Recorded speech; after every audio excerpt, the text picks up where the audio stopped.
name is Tim Alft. I work at Waukesha County Technical College, just about 17 miles west of Milwaukee, Wisconsin.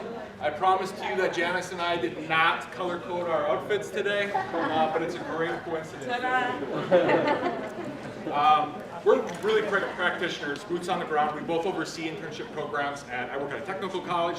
She works at a community college, and I'm sure she can elaborate on that. But we're going to tell you about things that we had successes with, and obviously struggles and learned from along the way in developing and maintaining an effective internship program. Okay, thank you. You all basically know my story. I was hired 5 years ago at the community college to start a brand new internship office. And to this day, I am a one-woman show. I do everything. So as Tim mentioned, this is a grassroots sort of session just to give you an idea of what we went through to get the program, our programs underway. So having said that, this is an open conversation. So if you have questions, please feel free to ask. Or Tim, you want them to jump in or wait to the end, or we'll play it by ear? Yeah. As far as I'm concerned, this is questions, pretty comments, informal. You're all welcome.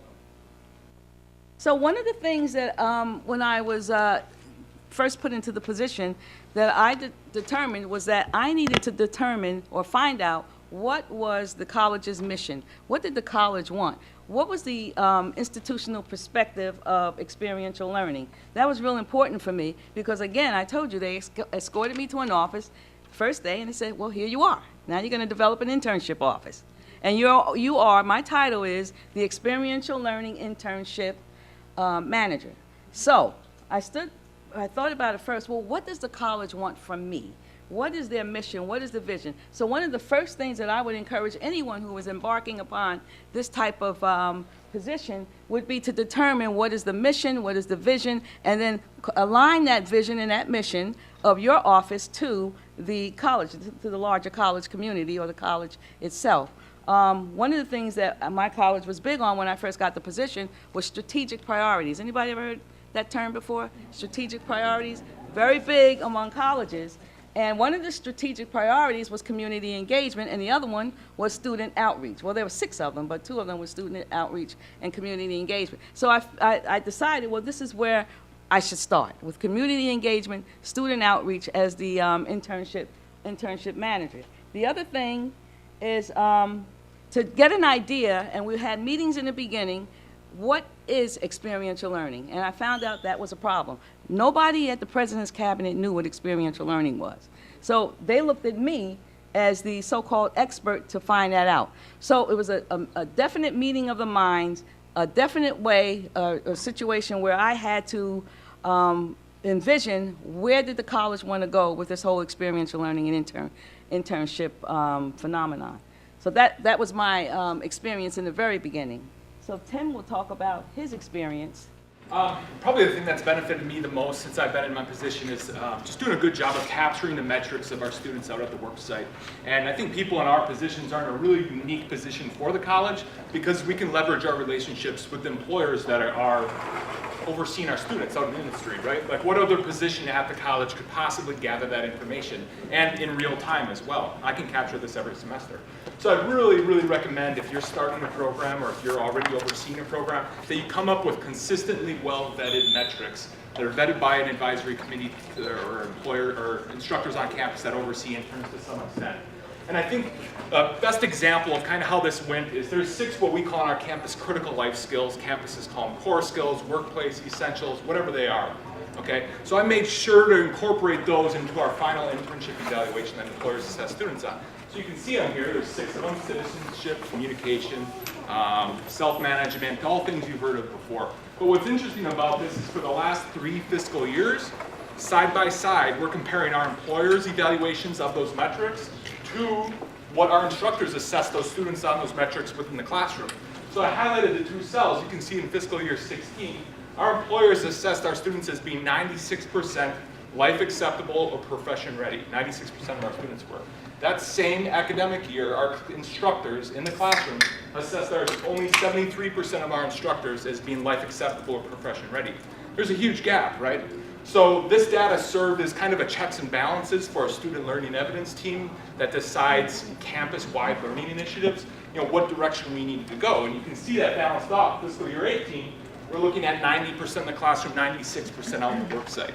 But you can use these tools to guide your greater campus learning initiatives, but more importantly, it brings our work to the forefront. Because like our department, if we have 250 to 300 interns out working every year, that's a phenomenal amount of work we put into these services. But they're out of sight, they're out of mind, right? So nobody on campus, no instructors really have much appreciation because they don't see one iota of the work and the great things that your students are doing out in the industry. But if you can bring this data to the forefront, be the voice of your employers, it's really gone a long way. Marketing loves me. I can come up with great tweetable stats just off of real easily with these metrics. For accreditation, we went through our last AQUIP process. We really have a seat at the table just because we're in a unique situation in having access to these employers like we do. So that's probably the best thing I've done, and keep them consistent. Because once you keep them consistent throughout your fiscal years, then you can compare and see growth and develop baselines and benchmarks and so forth. How many employers are represented in these responses? So you can see the ends there. In 16, that's 226, just for citizenship, but across the line. So you can see on campus for the instructors, that's really grown over the year, where in fiscal year 17, that's up to over 1,000 for a couple of them.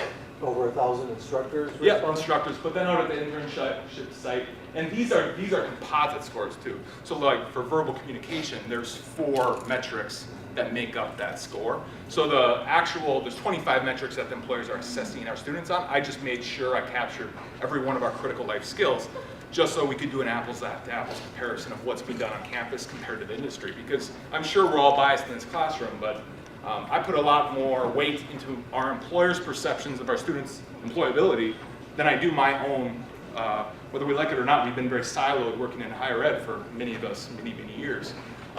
So I think this is just the most credible voice at the table for employability. Any questions? Okay. Know and understand your parameters. In order to do this, you have to be a great communicator. By being a great communicator, I mean you need to, when you're put in this position where you're going to start this new design or this new program, you need to communicate with the Vice President of Academic Affairs, or in my case, the Vice President of Student Affairs, the Director of Career Services, faculty members, anyone that I can think of, I email and said, let's sit down and talk. Because I want to make sure I'm not stepping on anyone's toes. You know, people get very territorial about certain things that they do. And I wanted to make sure that that did not happen when I began this program or this office. And so it was very beneficial for me to sit down with each of these constituents to discuss what is it that, how do you see this office benefiting the college community from your point of view? And we have a situation where we have individual, as Tim used the word silos of internship coordinators for credit who have their own internship set of rules. Well, I wanted to consult with them as well to find out, well, what do you do? How many hours do you require? What type of paperwork and policies and procedures do you have in place? Because I wanted my office to fit into the grand, or the big picture, or the grand scheme of what experiential learning should be for every student, whether it's credit or non-credit. Because remember, I deal with students who do not get credit for their internships. So that was very important to me. So communication is the key for all constituents so that we can all be on the same page. And if any problems should arise, we're able to communicate and solve anything that, if anyone felt that I was stepping on their toes. Also, once I developed the office and developed a set of procedures and policies, I had the silos, the other internship coordinators, coming to my office to borrow and use my policies and procedures. I felt very proud about that. So understanding the parameters, how far you can go so that you don't step on anyone's toes is very much key to getting buy-in into the experiential learning or internship office. Any questions about that? Could you both just give us quick profiles of your institutions, head count, full-time equivalent, demographics? Well, we're fairly medium-sized community college. We have several satellite campuses. We're in the Lehigh Valley of Bethlehem, Pennsylvania, in that locale. And we have approximately, I would say, anywhere from 25 to 30,000 students. Now that includes online, part-time, full-time. So collectively, there's about 30,000 students. It's not a small community college by any means. And we have a very large international contingency, students that come over and looking for internship opportunities as part of their scholarship, part of their program. It's very busy. My college, suburban, 17 miles outside of metro area in Milwaukee, Wisconsin. 19,000 students, I think, generated about 4,000 FTEs. Second wealthiest county in the state. So, and not as much diversity as we'd like to see. It's a technical college, so that would differ. A lot of other states have community colleges that tend to segue right into the 4 years and transfer very nicely, where we're more focused on trades and industry. And we'll talk about the implications that has. Anything else? It's kind of interesting. I put this together, obviously not today, although I have done that before. But there's a lot of talk today about jobs and internships, and how do you define internships? And I was kind of not shocked, but I was kind of interested in that because I feel like the ambiguity around defining internship really plays to our benefits a lot of times. And granted, we are a technical college, we're very employment-centric. But if a student comes to us and they want that more of a job type experience, we have no problems making that work for them.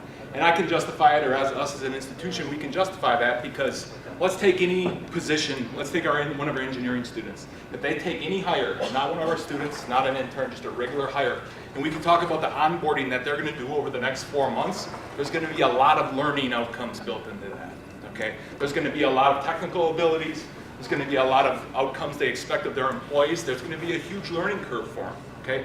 We can do very little to existing positions to make them qualify as a formal internship. Okay? And the reason I say this comes from a couple of different perspectives. One is if we bring on a new employer and go, oh, this is going to be an internship opportunity, they get blue in the face and they're scared because they don't know how to mentor an intern. Okay? Where if we just take an employer that has an open position and says, well, what do you currently do when you bring on employees? Well, we do this, we train them in this software, we introduce them to the team, we come up with these tasks that they have to do. That's wonderful. That in itself might constitute a formal internship. If not, we can say, just tweak this little piece, and now we've got everything that we need to give it the academic backbone that we have to justify to our institution. Okay, so, and the same thing with students. When students go out to look for internships, boy, that really pigeonholes them into just a few opportunities if they're just searching internships on Indeed. But if they can search for jobs across the board, and then we'll come in and work with that employer to make it count as an internship, as we heard from other employers, they love the students getting credit for these experiences. Okay? So if we say you just do these few things, this can count as a student's internship, that opens up so many more opportunities for the students. And since we have that approach, I mean, we're well over, I've never had a term that there's been less than 97% of our internships paid. The students that aren't paid choose to be in a non-paid position because they either are really connected to a nonprofit's mission, it will affect their family's health insurance or other things like that. Maybe it could be their visa status.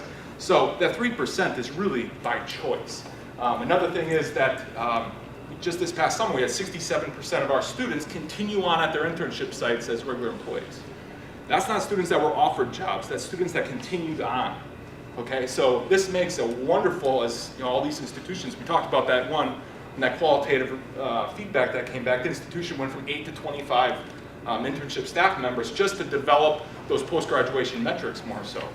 Well, that's what we're seeing here. If 67% of our summer interns are continuing on at their internship sites, that's a huge bonus for us. So we really do not have a problem looking at more job opportunities and tweaking them a little bit to qualify them as an internship. And we've had a lot of success doing that. Any questions, comments? I'm curious, what's your average age of student? 27. Okay. Ours is, 32?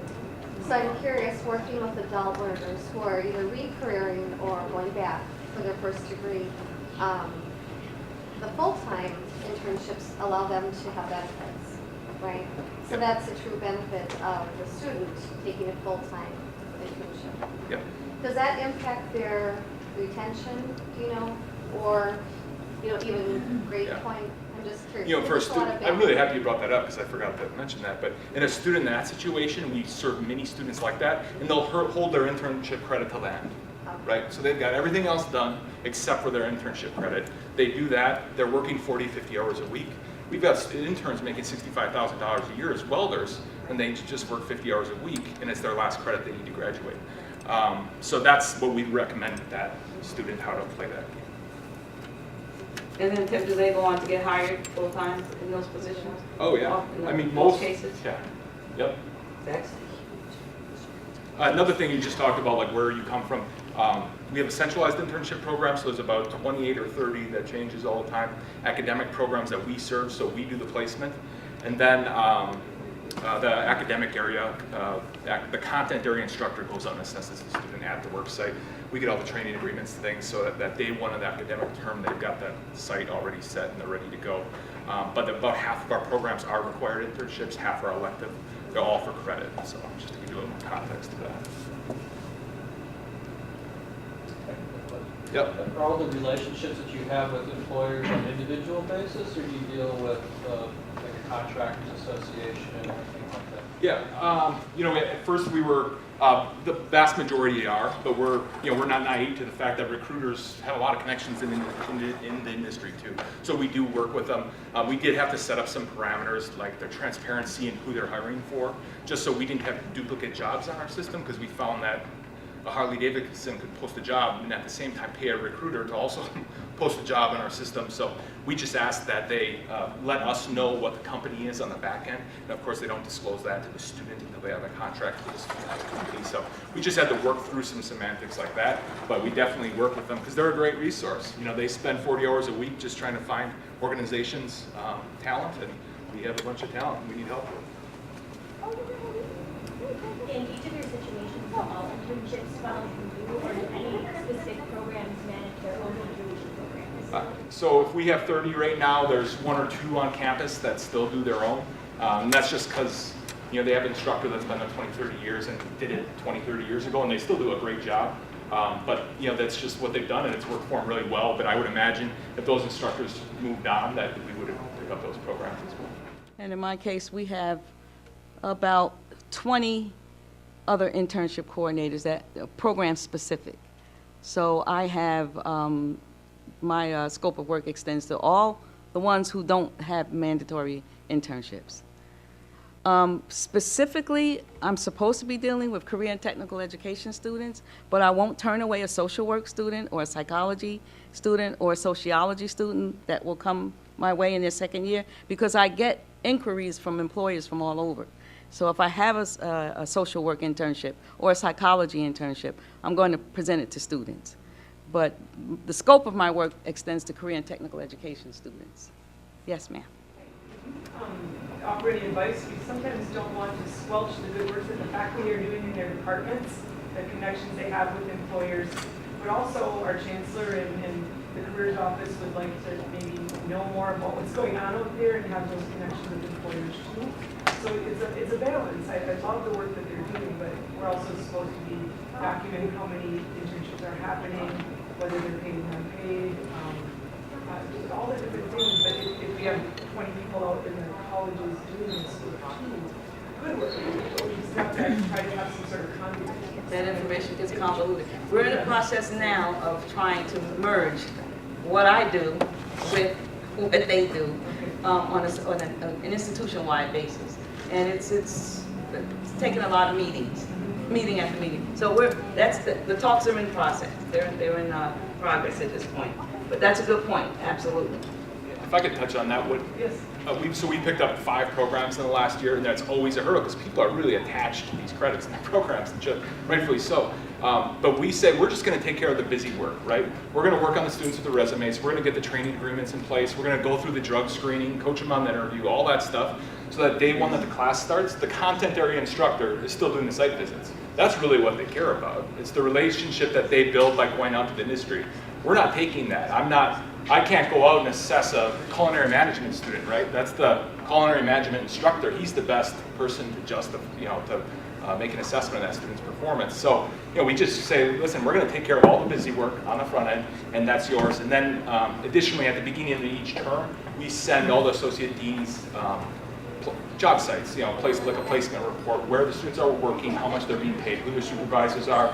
So it kind of keeps everybody in the loop, because I feel like what people don't know, they always fear the worst, right? So we try to be as transparent as possible. is these people, this associate deans on the academic side of the house, they control every intricate detail of every credit in their program, and if they feel like they're losing that control, or if we're not completely as transparent as possible, it is going to cause a little angst. So we're very transparent about providing those details.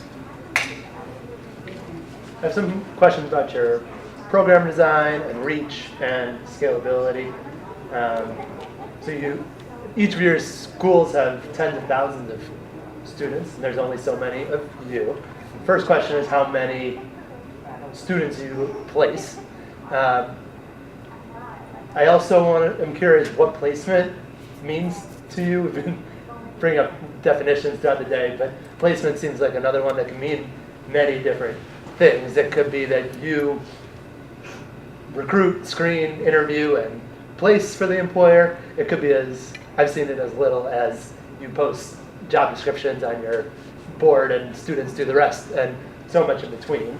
Okay. So what's the breakdown of how much of As a each one-person across the show, middle? I do it all. You do it all. But to break that down even more so. Guys, one final related question. Sure. Is, do any of those things along that continuum generate revenue for your office or the university? No, but as far as placement, well, you asked a lot of different things. So let me see if I can remember. As far as placement is concerned, the way it works in my office is an employer will contact me, and I get a lot of employer contact because I work in an area that it's growing, and there's a lot of business and community engagement between the college and the community. So they'll contact me. I will discern whether or not this is a good internship opportunity. Myself alone will do that. And then if it is, I'll post it on our website, the college website. And then I have to think of all kinds of creative ways to get that information out, to let students know that these internships are available on the campus. And that's a whole lot of different ways. We don't have time for all that, but I have to be very creative. And once a student or students contact me, because on the website my contact information is there, then I set up an appointment with them, and then I meet with them. And that's when I want to see the passion in their eyes. Is this what you really want to do? Are you qualified to do it? So they have to be qualified, and they have to have the passion for the work. And then I do a career readiness piece with them. If I decide that they would be a good candidate or a good fit for that particular internship, the one that they identified, then I would help them with their resumes, do the whole career readiness piece, cover letters. We never assume that they know these things because they don't. The average student does not know how to put together an effective cover letter. So I do that with them, the resume thing, and then they send it in. I instruct them on the proper way to send it, proper email with those attachments. And then if they get called for the interview or a phone interview, then I do work with them on how to do an effective phone interview. But for the face-to-face, they get called for that. We do an interview prep. No student can go on an interview through my office that I know of, some fall through the cracks, but that I know of, without having an interview prep with me personally. We have a sit-down. I call it a come to Jesus talk on interviewing.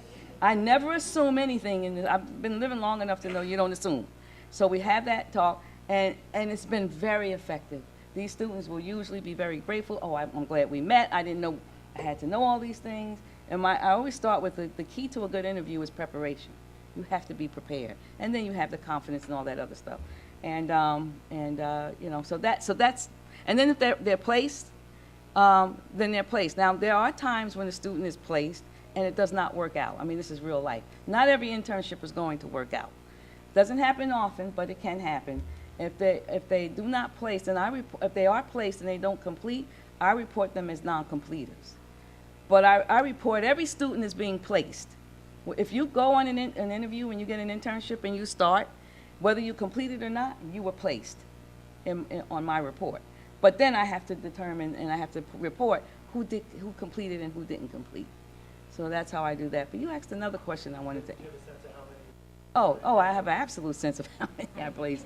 My last report, the year before, I can go 3 years back.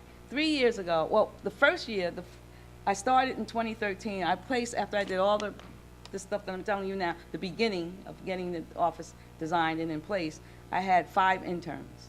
I placed my first intern January of 2014. I remember that vividly, a web design student, web development. And so after that, I think I had 5 within that year. Then it increased to 25 for, I'm talking the whole academic year, combining the semesters. And the last couple years, it's been 55, 55, and then it went down a little bit this year to 40. And that's a lot for one person. Now, I have to do the site visits. I have to monitor them, whatever it is. The sky is the limit. So that's a lot on my plate. But I would love to do I think if I had a colleague to work with me, I would definitely place more. But I'm proud of the fact that I placed 55. That's good. Yes. Non-credited. These are non-credited. Do they interns. still, because of all the work and the connection with the college, do they still end up on their transcript in some way? No. They get a certificate of completion from my office. I developed that. And they get the experience, obviously, and the connection. Some of them were even hired after the internship, which is definitely a merit at the end. These are ones that decided they weren't going to continue in a 4-year university, and they wanted to work. They had the associate's degree. So, to your question, no, it's not, no. So how does that work with the liability side of it? Because it's usually the credit that ties the student to the school and the school's liability insurance. So how does that work? We have an agreement as far as liability is concerned with our finance department, where the college is liable if a student breaks a piece of equipment in their line of work as an intern. The college will pay and they will replace that piece of equipment. If the student, however, breaks their leg, the college has no liability. So that sometimes is a bone of contention, but not all the time with employers. A lot of employers will put them under their workers' compensation. But a lot of times I'll ask them, you do have medical insurance, don't you? I always ask them that, but it can be a little tricky in terms of liability. But it hasn't been a real big issue so far in my work. But that's a good question. There. Have you had to do anything with relation to Title IX? NACE has just started to come out with information related to the education we do provide when it's connected to credit versus not for credit at all, and where our response. NACE is starting to come out with that now. Yeah, no, that hasn't hit my office yet. Haven't had anything. Haven't had any. We've done really weird scenarios, but never a title. Yeah, we haven't gotten to that yet. Okay. So, moving on along. I am I'm very conscious about not inventing the wheel. When you first get involved in this type of situation, I think it is very important to tap into all your resources. Like I mentioned before, earlier today, I started looking for any type of research I can find about experiential learning, internships, what the definition was. And once I did that and got pretty much grounded in that knowledge, then I decided to reach out to neighboring community colleges. I looked online. There's a college almost in our backyard that had a counterpart like myself. I called her up and we met, and she gave me a wealth of information that I was able to take to the office and help continue to design the office at our particular institution. So, and also, as far as, let me check my notes so I don't forget anything. As far as seminars and webinars, I found them to be invaluable resources to help you to determine which direction you want to go into within the confines of your institution to help develop and make your internship or your experiential learning office effective for all stakeholders. So you don't have to reinvent the wheel. There is tons of information out there. You just have to be able to tap into it. And NACE is a really good, they're a really good resource for me. And also, oh, by the way, before I forget, I have an article out here that I wrote for NACE. Please, that gives you some more grassroots information on starting an internship office as well. If you didn't get that already, that's on the table. Okay, let's move on because we're going to run out of time. Flexible programming, this is a big one for us that we've had a lot of success with. Employers come forward, they need somebody right now. It's really difficult to explain to an employer when they come forward at the end of January that they have to wait till May 30th when the summer term starts, because by then they won't need a candidate, because they will have found many from other institutions or regular employees. So what we've kind of done is, probably the first big piece is we've had a kind of a heart-to-heart with our registrar and our financial aid department, explaining, listen, there's drug tests, there's things that come up that we can't account for on the front end. Our department always works a term ahead. So right now we're working to solidify all students' job sites for the spring semester, and we always do that. But things come up last minute, things take time. Our resumes can sit on an employer's desk for a month before we get a call back, and it's just reality. We can't control that. So with financial aid having an understanding, I can simply send them a report. By the way, 2 weeks after the first day of class, all of our rosters are final. Everybody has a job. If they don't have a job, we drop them. But financial aid understands we can drop students without a penalty. So we give them up until that 2 weeks, and that deadline, you won't believe how many students get jobs in that second week.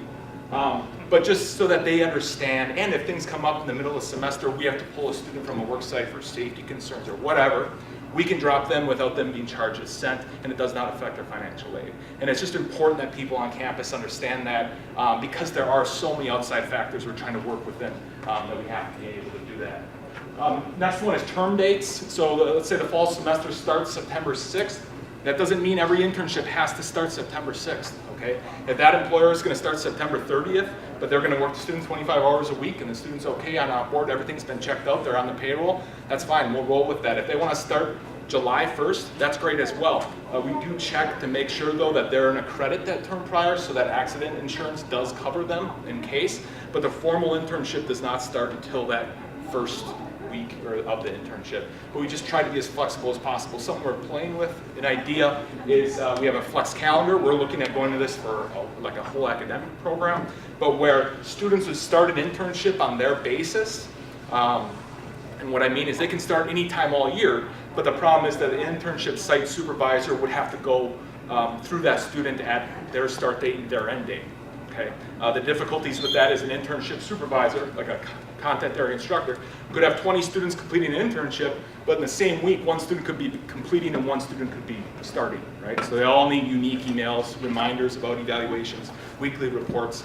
That's a hurdle. And then of course, the scheduling, but I think that got worked out just because this is a priority for some of our academic offerings. We're just, you know, how do you charge tuition when an internship starts in November and ends in March, right? It spans 2 terms. But that's an idea we're playing with, but that would be the best ideal state because an employer needs somebody today. If that student's ready today, we can start their 4-credit internship today. But we're not there yet. We do try to be as flexible as possible to do that. And the next big one is summer internships. If we do 250 a year, we just had 144 interns this past summer. So by far, most of our students are doing summer internships. That's when they have time. Their performance skyrockets through the roof. In spring, their critical thinking, problem solving, communication is all down, right? They're fighting graduation, they're fighting the weather's getting nice, all these things. In the summer, they can just concentrate, work full time. It's not Packer season, so that's completely out of their mind. But you really need to look, I know it's not convenient for a lot of faculty members, but the summer internships we've had a ton of success for. And for a lot of areas at the technical college, we have hospitality programs, things like that. That's when they need their help. There's lots of formal summer internship programs at big corporate companies as well. Yeah, with us too. Any questions for Tim with that? Okay, this is by far, to me, the most important bit of advice that I can give anybody in this room, and that is to help to build meaningful and sustainable relationships with employers. Let's face it, clearly, there would not be an internship or experiential learning opportunity if it were not for employers. Is that right? So, I just wrote, because I wanted to make sure I remember, I just want to give you a couple of facts that I found extremely helpful in helping to build and sustain the relationships with businesses. And one is to be flexible, I say to remain flexible, friendly, and professional. You want to appear as if, well, you as the contact person for the college want to appear as a human being.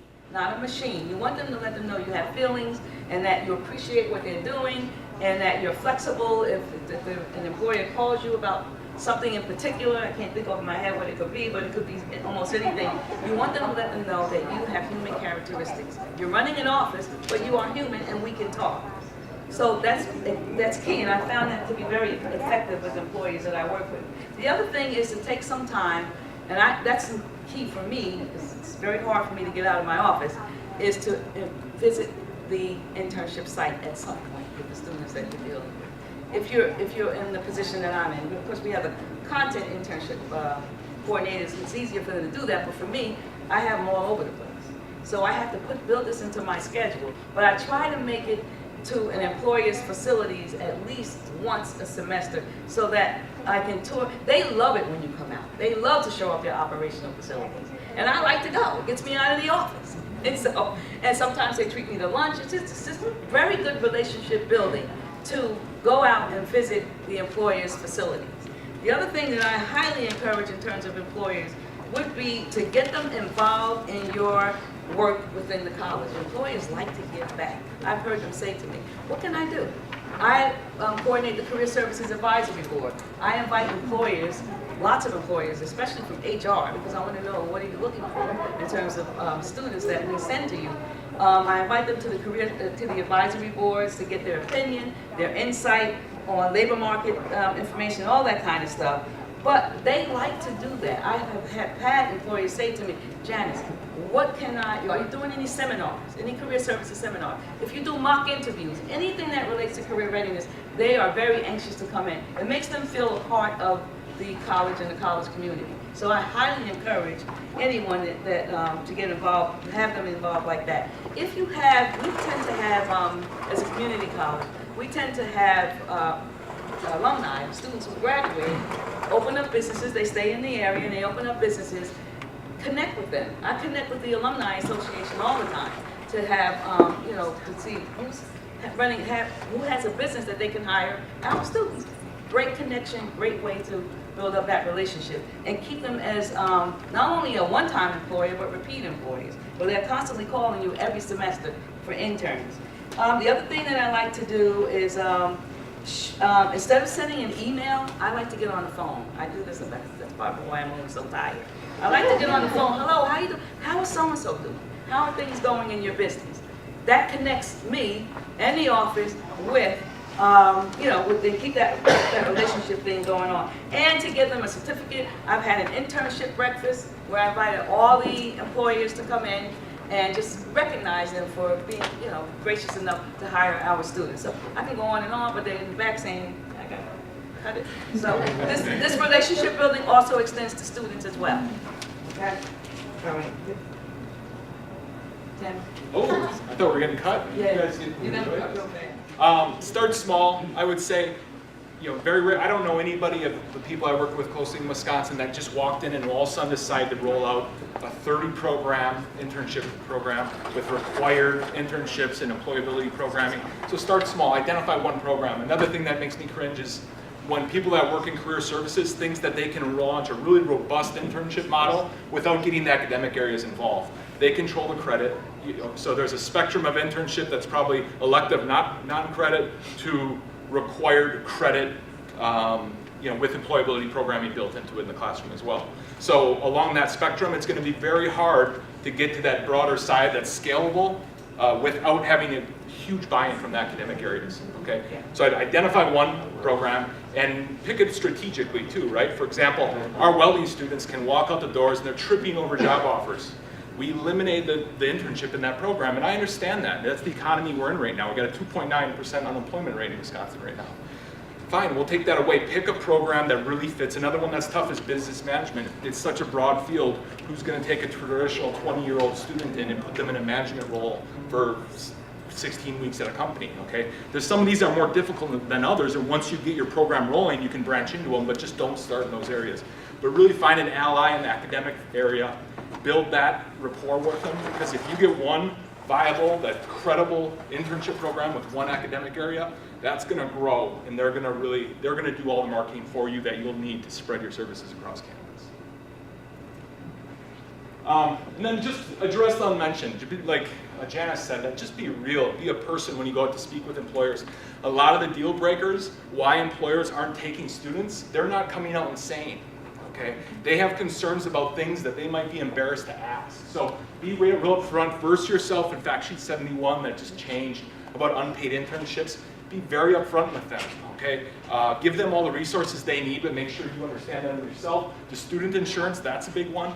You know, a lot of these employers, when they hear internship, they think, gosh, we've never done that before. How can we possibly do that? Well, it's the same as every other employee, and if something were to happen, here's what we can do, okay? We do have this accident insurance. It covers up to this much. We've used it 3 times in the last 3 years. Everything worked out fine. We're here to partner with you in those scenarios. Workers' comp is always one that comes up. These are concerns. These are reasons why they're not partnering with you, but they're not telling you this. So address these things right up front. And then, of course, what if it doesn't work out? You can walk away from one of our interns any day of the week. Give us a call first. We're going to do everything we can to make it work out, but you will never be in a situation that you're stuck with one of our students that is not working for your organization. We will stop that immediately. They still have to function as an organization. We will get that student another site. We will fail them, they will take it next term, whatever we have to do, but that burden is never going to fall on the employer's shoulders. And very, very seldomly has that ever happened, but I will guarantee we've got many, many work sites because we've assured them of that just by saying that and being real up front with that information. Yep, agreed. Okay, well, that's the end of our presentation.